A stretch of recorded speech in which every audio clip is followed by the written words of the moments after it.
Baik, sebelumnya Assalamualaikum warahmatullahi wabarakatuh.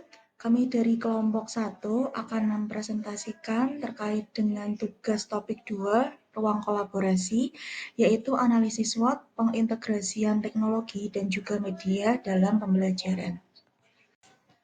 Untuk anggota kelompok 1, yang pertama ada saya sendiri, Habsyi Sayyidah Hasnah, yang kedua ada Vidya Dwi Yunina Saputri, dan yang ketiga ada Fiska Ahmad. Jadi langsung saja ke pembahasan yang selanjutnya yang akan disampaikan oleh Vidya. Baik, jadi dari kelompok kami yaitu melakukan analisis dari berdasarkan video pembelajaran yang dilakukan guru yang ada di platform YouTube. Nah, jadi ini adalah video yang kami analisis yaitu dengan judul Praktik Baik Pembelajaran IPA pada materi Sistem Pencernaan kelas 8 yang terintegrasi dengan teknologi.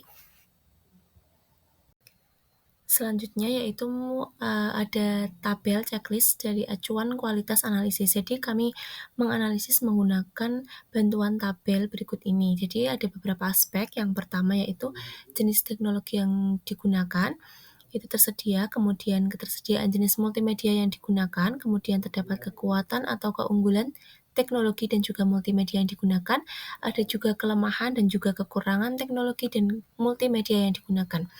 Nah, selanjutnya yang poin kelima itu terdapat juga peluang integrasi teknologi dan juga multimedia yang digunakan ke dalam pembelajaran di Indonesia, dan yang terakhir adalah ancaman dan juga tantangan yang muncul jika dilakukan integrasi teknologi dan multimedia yang digunakan tersebut ke dalam pembelajaran di Indonesia itu juga tersedia.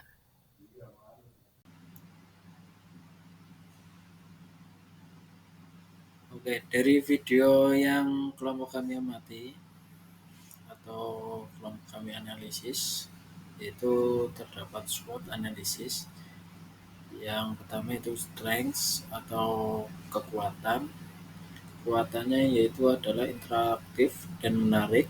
Penggunaan multimedia interaktif dapat membuat materi pembelajaran lebih menarik dan mudah dipahami oleh siswa, meningkat perhatian dan motivasi belajarnya. Yang kedua itu ada weakness atau kelemahan. Kelemahannya dari video tersebut yaitu terdiri dari keterbatasan akses perangkat. Yang kedua ada keterampilan dan waktu pengembangan. Yang ketiga yaitu opportunities atau bisa disebut dengan peluang. Dari video tersebut peluangnya itu ada pemanfaatan teknologi secara maksimal, peningkatan keterampilan siswa, dukungan terhadap diferensiasi pembelajaran, lalu peluang pengembangan bagi guru. Yang terakhir itu ada threats atau ancaman. Ancamannya pada video tersebut yaitu penggunaan multimedia yang berlebihan bisa membuat siswa terlalu bergantung pada teknologi, sehingga mereka mungkin kesulitan belajar tanpa alat tersebut. Untuk yang pertama yaitu strengths atau kekuatan. Jadi penggunaan multimedia interaktif dalam pembelajaran dapat membuat materi lebih menarik dan juga mudah dipahami oleh peserta didik. Hal tersebut karena menggabungkan dari berbagai jenis media, contohnya seperti media teks, kemudian gambar, suara, animasi, dan juga video yang dapat merangsang berbagai indera dari peserta didik secara bersamaan. Alasannya yang pertama ini karena dapat menarik perhatian siswa. Jadi materi yang telah disajikan tadi berupa gambar, video, animasi itu biasanya lebih menarik dibandingkan dengan teks biasa. Kemudian yang nomor dua, yaitu mempermudah pemahaman konsep yang kompleks. Jadi visual ini tuh seperti ini tuh biasanya dapat memuat informasi yang lebih abstrak menjadi lebih nyata dan juga mudah dipahami. Yang nomor tiga yaitu meningkatkan motivasi belajar. Jadi multimedia interaktif ini dapat memungkinkan peserta didik untuk berinteraksi secara langsung dengan materi yang mereka pelajari. Kemudian yang keempat yaitu mendukung gaya belajar yang berbeda. Jadi setiap peserta didik ini mempunyai karakteristik atau gaya belajar yang berbeda-beda. Ada yang visual, terus juga audio auditory, dan juga kinestetik. Jadi multimedia interaktif ini dapat mengakomodasi berbagai gaya belajar ini, sehingga nantinya peserta didik ini dapat belajar dengan cara yang paling sesuai dengan karakteristik gaya belajar mereka. Dan kemudian selanjutnya yang nomor 5 yaitu memberikan umpan balik secara langsung. Nah, maksudnya di sini itu adalah beberapa bentuk multimedia interaktif seperti kuis atau simulasi ini dapat memungkinkan siswa untuk menerima umpan balik langsung mengenai materi apa yang telah mereka pelajari. Jadi umpan balik ini juga memberikan kesempatan bagi peserta didik untuk memperbaiki pemahaman mereka secara cepat dan juga dapat meningkatkan proses dalam pembelajaran yang sedang berlangsung. Baik, yang selanjutnya adalah mengenai kelemahan dari berdasarkan analisis video pembelajaran yang kami lakukan, yaitu terdapat 2 kelemahan. Yang pertama adalah keterbatasan akses perangkat.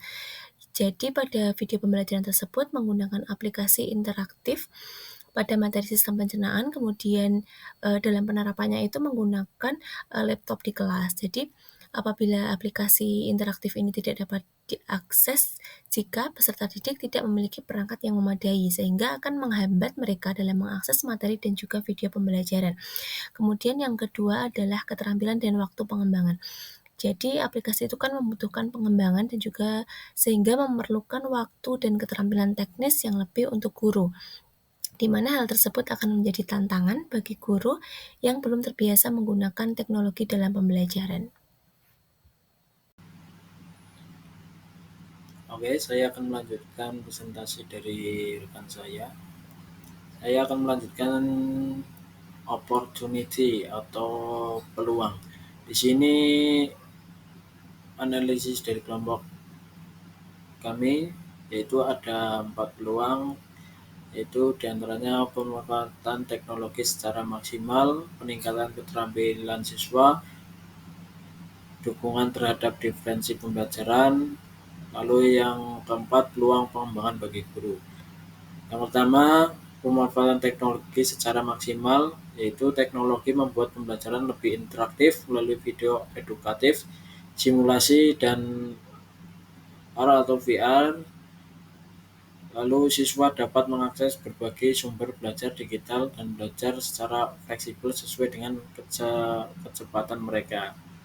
Yang kedua, di sini ada peningkatan keterampilan siswa, yaitu dengan teknologi siswa dapat mengembangkan keterampilan digital dengan berpikir kritis dan kolaborasi melalui diskusi daring serta eksperimen virtual. Mereka juga tidak hanya memahami teori tetapi juga melatih kemampuan analitis. Yang ketiga yaitu ada dukungan terhadap diferensiasi pembelajaran. Di sini teknologi memungkinkan pembelajaran yang lebih personal dan adaptif. Media digital yang interaktif membantu siswa dalam memahami konsep dengan lebih baik, terutama bagi mereka yang mengalami kesulitan untuk belajar. Yang terakhir yaitu peluang pengembangan bagi guru. Di sini guru dapat berinovasi dalam metode pengajaran dengan teknologi.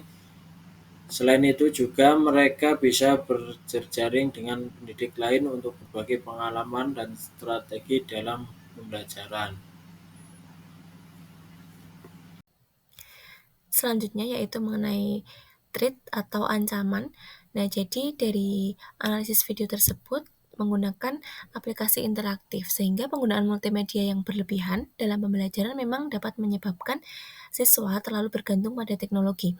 Hal ini karena jika materi pembelajaran lebih banyak disampaikan melalui media seperti video, animasi, atau aplikasi interaktif, seperti pada video yang kita analisis tersebut, siswa akan terlalu fokus pada cara belajar yang berbasis dengan teknologi. Akibatnya mereka mungkin tidak terbiasa dengan metode pembelajaran yang konvensional, seperti membaca teks atau mengerjakan soal secara manual.